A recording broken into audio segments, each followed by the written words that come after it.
नमस्कार, आप देख रहे हैं इंडिया लाइव टुडे 24 न्यूज। तो चलिए रुक करते हैं आज की प्रमुख और बड़ी खबर पर। लोकसभा चुनाव 2024 हरियाणा में एमएसपी की गारंटी बना मुद्दा, सरकार ठोक रही दावा, विपक्ष लगातार उठा रहा सवाल। लोकसभा चुनाव आते ही विपक्ष यानी कांग्रेस ने मुद्दों को टटोलना शुरू कर दिया है। इस कड़ी में विपक्ष एमएसपी के मुद्दे को तूल दे रही है, जिसके लिए लगातार किसान आंदोलन कर रहे हैं। वहीं सरकार भी इस मुद्दे पर बचाव करने में जुटी है। लोकसभा चुनाव से पहले भले ही किसान का आंदोलन शांत हो गया है, मगर सभी फसलों को न्यूनतम समर्थन मूल्य पर खरीद जाने का कानून न बनाने को किसान संगठन और विपक्ष मुद्दा बना सकता है। हरियाणा सरकार दावा करती है कि वह 14 फसलों को एमएसपी पर खरीदती है, लेकिन किसान संगठन इस दावे को सिरे से नकार देते हैं।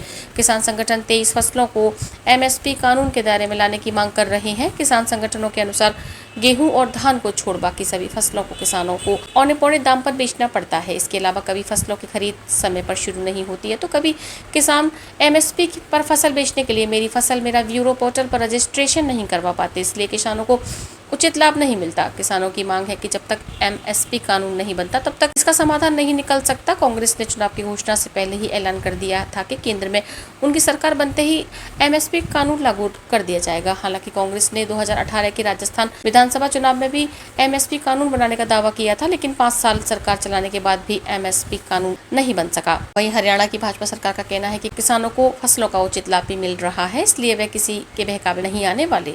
हरियाणा सरकार का दावा है कि वे धान, गेहूं, जो सरसों, मक्का, बाजरा, मूंग, मूंगफली, अरहर, उड़द, तिल, चना, सूरजमुखी व कपास को एमएसपी पर खरीदती है। पिछले साल हरियाणा सरकार ने बाजरे को एमएसपी 2500 प्रति क्विंटल तय किया था, मगर हैफेड व हरियाणा स्टेट वेयर हाउसिंग ने इससे 2200 रुपए प्रति क्विंटल में खरीदा और बाकी रकम भावांतर योजना के तहत किसानों के खाते में डलवाने का दावा किया था।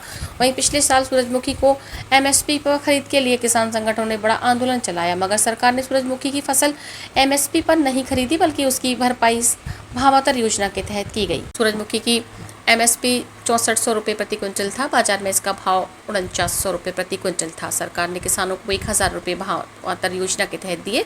इस हिसाब से किसानों को सूरजमुखी के दाम 5900 रुपये प्रति क्विंटल मिले, जो एमएसपी से 500 रुपये कम था। इसी तरह से नरमा, कपास की भी एमएसपी पर खरीद नहीं होती। पहली बार धान पर दिया था एमएसपी।